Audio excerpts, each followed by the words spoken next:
tenemos una placa de los jugadores mundialistas de Libertad. Importante este detalle, no es que se está hablando demasiado de esto.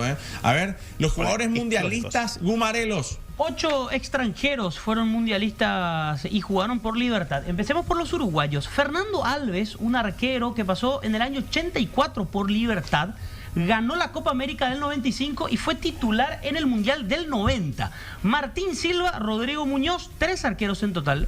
Luego, ya pasando hacia esta parte de la historia, Egidio Arévalo Ríos, Sebastián Eguren y ahora Martín Cáceres.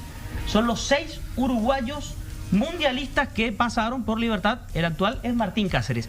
Pasemos a Alexander Mejía, jugador colombiano, cierto, que fue parte del equipo cafetero en Brasil 2014. De Atlético Nacional va a la selección colombiana en el 2014.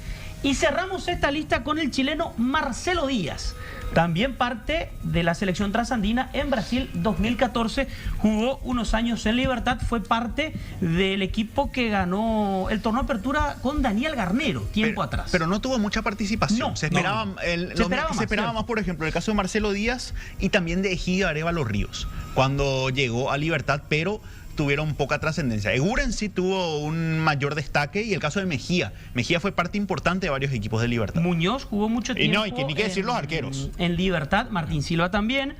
Muñoz y Silva fueron al Mundial Brasil 2014. Claro. No fueron titulares, cierto, pero formaron parte de una selección uruguaya. Y el caso del Popi incluso tiene el vínculo directo aquí porque él fue el intermediario que trae a Martín Cáceres. Entonces, muy ligado a Libertad, ya un mundialista trae a otro.